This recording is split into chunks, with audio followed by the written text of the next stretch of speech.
our generation and what we're going through right now, of course we went through it in the past. Our ancestors went through with the same problems, and the same thing is going to keep going up, and it might come up again in the future. But as of right now, it's a marathon. When one person passes a baton in a marathon, the second person doesn't just drop the baton and the race isn't over. Then there are multiple generations, multiple people that grab that baton and carry on that race until the race has been won. One at a time. If we bleed, they burn. Will they ever get the message? Nah, that ain't my concern. So many mothers out here stressing. Can I breathe for a second? Can I trust you with this power? Who policing your weapon? We know judgment in heaven, but where's the justice on earth? Innocence just gone to waste. What's up, YouTube? It's your boy Rod and Liv. And today we're going to be talking about basically the history of injustice. Now, this is something that I'm pretty sure everyone is familiar with right now, just like police brutality and injustice as a whole that's going on in our community right now, in our entire country. So I think me and Liv have like a few viewpoints that we just want to spread and just give our outlook on what's going on and like the history of how this came to be. So I have a lot to say about this. Obviously, I got the book with me just so that I'm not just rambling all over the place and I'm just organized with my thoughts right now, because I think this is very serious and I want to spread awareness any way that I can at the moment. So this is how we're going to start. That's cool, baby? Mm-hmm. All right. So first off, I want to just start off with where it all began. So we learn in the history books that it all starts as like with slavery. The Europeans leave Europe in order to have religious freedoms and to just escape religious prosecution, while also taking slaves prisoner and using those people to colonize and also build America on another people's land, which are the Native Americans. And they also kill, take land, and just pillage these people's territory in order to lay down the foundation of America, while also using the slaves to build that foundation and building everything on top of that on the backs of the slaves. So we all know that slaves came from Africa. But a lot of people don't understand that back in those times, the way that majority of the slaves became slaves were because African tribes that were in war or were at war with another African tribe would sell the loser. Whoever would lose out of those wars between two African tribes, their people would become slaves. Whoever were the survivors of whatever tribe that lost the fight. And those slaves, or those people that lost the fight, would become slaves to that African tribe. And the African tribe that was the victor would take those people and sell to the Europeans in order to get weapons so that they can ensure another victory and get another group of people that they would sell to the Europeans for more weapons, more power, so that they could win more and more. And that's how majority of slaves entered America. But as the slaves built the entire American economy from scratch, the original American economy was built upon the slaves' backs. So once Lincoln pretty much abolished slavery with the Emancipation Proclamation in 1863, slaves were freed. But that didn't stop the next big threat to the black people, which became mass incarceration. And even now today, even with black people making up 13% of the entire population of the US, we still are over 33% of the entire US prison population. So you got to think about that. We are only 13% of the entire population of America, but with 33% of the entire prison population. So that goes to show you that even though they can't keep you as a slave, whenever you're in prison, man, you've been to Angola. We know whenever you're in prison, the only way you could pretty much make any type of money or make a living or do anything in prison, they making money off of you. They either have you as a prison worker, you're cleaning up, you're cooking, exactly. They have you in the field planting different types of vegetables and stuff that the prison sells for a certain amount of money, but the prisoners are making how much? They're making like cents. Yeah. Exactly. They're making cents on every product, every hour that they work. So that's pretty much like another form of slavery. Correct. So. And then when they sell their products at that big rodeo, it's like a big show that they have, they don't even get the full profit of it. They just get like a percentage of it. Exactly. So these guys are in prison, very talented, have different skills. They would create different works of art, and certain times of the year they would have different events, rodeos and different things like that, where the prisoners create, craft, and sell products that they only get a small percentage of as well. So these prisons are making so much money off of the backs of these people. Even though I'm not here to say who deserves what, even though they are criminals, at the end of the day, the system is created in order to target a certain group of people. So if they're targeting a certain group of people and they're making all of this money, which is basically parallel with what was going on in slavery. So I don't want to get off topic. So the system, back to that, with the system being created to oppress a certain group of people, which are the colored, pretty much colored people. Not just black people, but also Hispanics, and just pretty much, I don't think the system favors anyone but white people. And I'm not saying that white people are bad or anything like that, but the system that the Europeans put into place, even after slavery was abolished, was created specifically to keep them in power. They wasn't gonna just free everyone that was already under their feet and just automatically make them equals compared to themselves. And even today, they're still fighting and holding on to that power so that they won't become equal with us, because they don't see us as equals. They don't see us as human most of the time. Not all, but majority still have that mindset. And that's something that's caused the system to create over-policing in our communities, poor education in order to keep. So I'm gonna just start off with over-policing. Majority of the poor, poverty-ridden communities have the most police.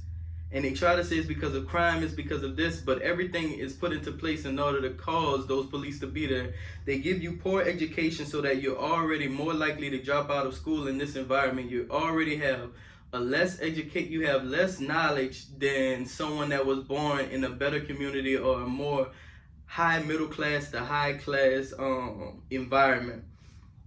And then they give you poor education. Then they put you in the system where everyone around you is already, it's like when you're around poverty, you're already starting from the bottom, and it's like you're starting with a hungry stomach and you're walking around seeing everybody with food in their hand. After a while, you're gonna stop being like, oh, my stomach hurt, I need to just eat out the trash. One day you're just gonna be like, snatch the food out of somebody's hand. So those people with that type of mentality that it has nothing to lose, you're born in a situation where you're born with nothing, you see the people around you have nothing, and you're raised to think of yourself as nothing. So you see everyone that have, and you have not, you want to take what they have in order to try to get some type of equality out of that. So that mentality causes more crime. That mentality causes those communities to have more police in them. And the discrimination of these people that are put in these environments, these communities, cause them to feel a certain way about the people. So it's not like they're policing their own people. It's not like they're policing humans. It's like they're policing animals, so they already expect a certain stereotype. They expect you to act a certain way. They expect you to be a certain way. They expect you to be someone that you may not even be based on your skin tone. And that causes them to treat you differently. They treat you less than, they treat you as if you're not a human. And it makes it easier for them to take your life. It makes it easier for them to rough you up or just handle you a certain way, because when they look at you, they don't see their sister, brother, father, mother, grandmother, grandfather, sister, uncle, cousin. They don't see that in you. They just see an animal that needs to be put down. And that's what the system pretty much, it enables people with that type of mentality. Because slavery wasn't that far away from where we are now. It's not like it was hundreds of years ago. That was like 2 generations ago. Like, we still have people alive that probably have seen the last remnants of people that were slaves. Yeah. So it's not like that was our ancestors like cavemen. No, that was pretty much yesterday. So we still have people that are instilling hatred into their children, that are instilling hatred into their grandkids, that are just keeping on that legacy. They have pride in their hatred. And then we have those token black people that may have been a little bit more privileged than the rest of them, that have that same mentality as those slaves that were in the house. They feel as though just because they were put in a certain situation, they didn't experience the typical black experience. They didn't get roughed up by police. They haven't had any type of bad interactions with the law, bad interactions with the government. They haven't seen any prejudice or any type of racism toward them, so they feel as though it doesn't exist. And those people, the racists and the people that have power that are racist, and they want to hold on to this certain power that they have, and they want to keep the black people, the colored people oppressed. They take these different figureheads that are black on the outside, but they spit the white man's rhetoric in order to convert certain groups of people to think the same way that they do.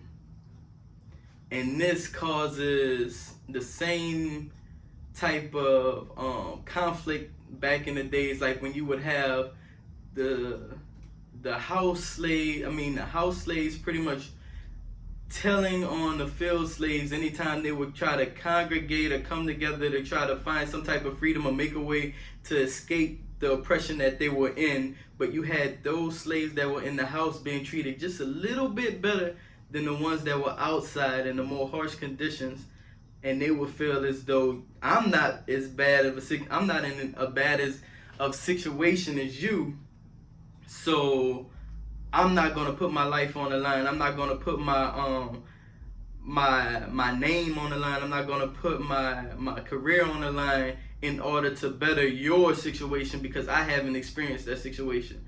And those are the people that really, every time we make 10 steps forward, that's like 5 steps back, so that we're only making half the progression that we can be making if we all move together as one unit, as most of these other races are doing, or these other people are doing. Whenever you see certain people of other countries come to America, they bring their entire family. They come as one. They all live under the same household. They carpool all of their money together. They actually carpool to different workstations. Whenever they start different gas stations, convenience stores, any type of store, any type of establishment that they create, you see nothing but their people in that establishment.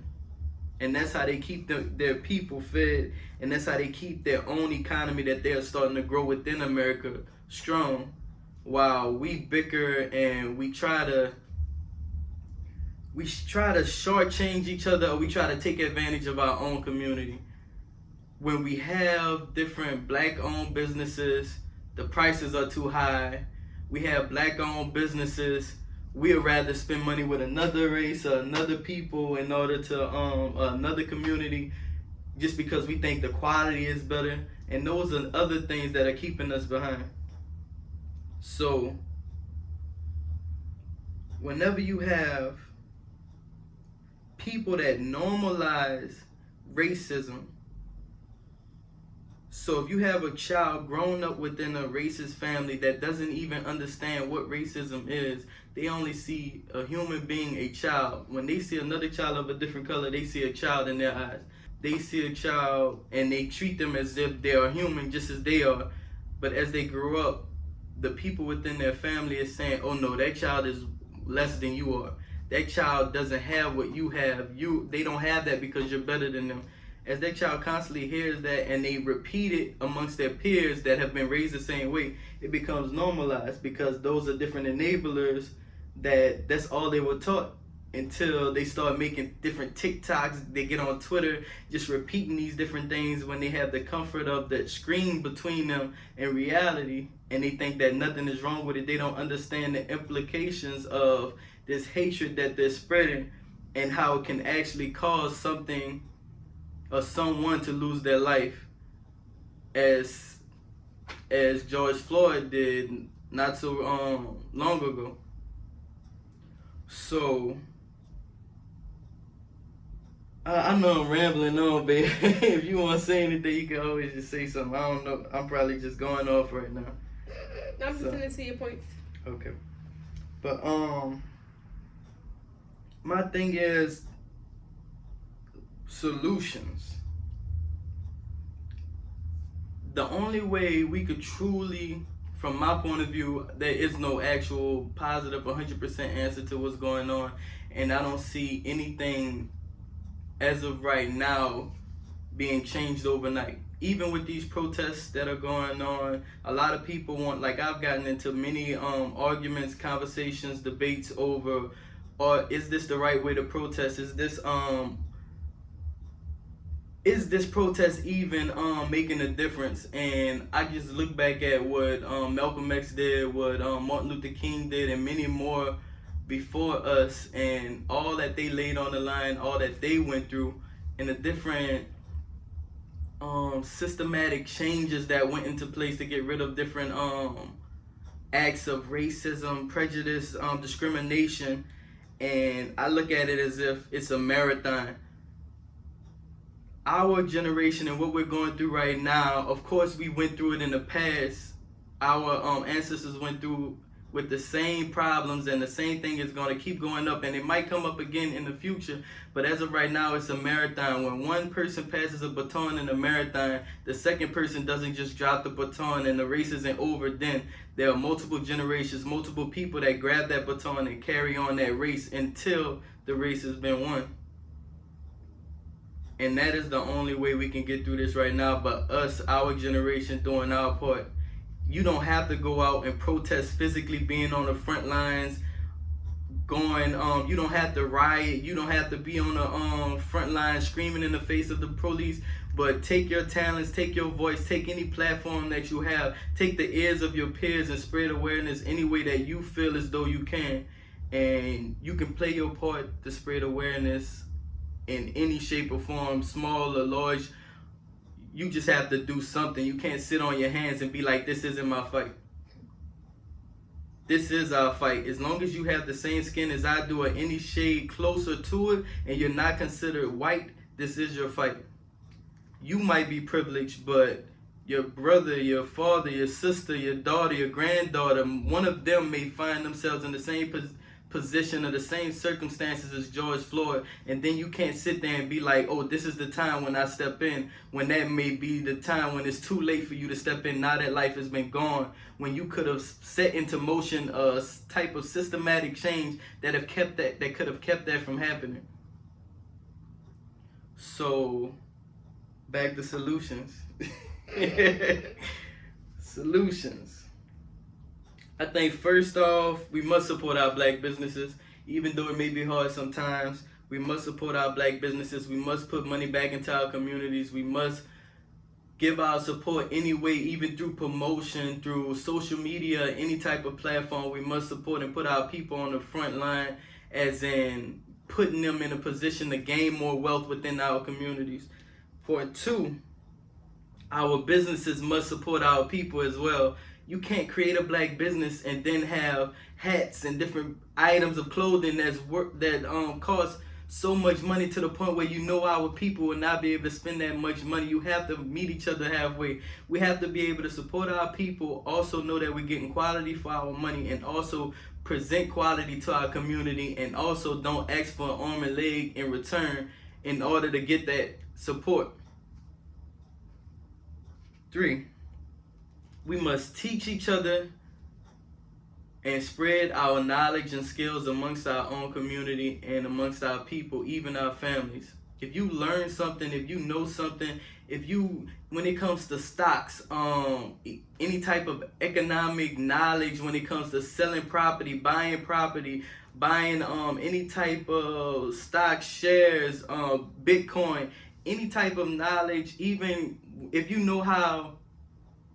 have any type of experience within a certain trade of a certain field, spread that knowledge amongst your community with someone other than yourself. Don't just leave yourself in a better position, or just take the money that you've gained or the knowledge that you've gained and just feel as though I'm happy where I'm at, I'm making sure that I'm good or my immediate family is good. Make sure that someone else could be put in that same situation, so that there's more of us making it outside of the bucket instead of every crab in the bucket pulling each other back down.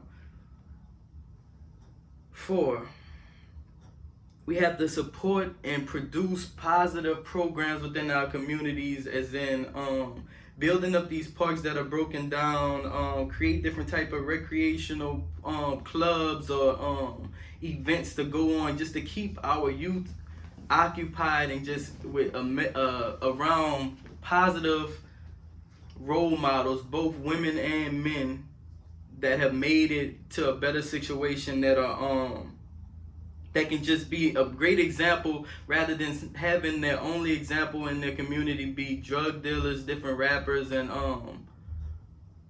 just anyone that's spreading any type of negative message. Be a positive message, a positive influence within your community by supporting and creating these different programs.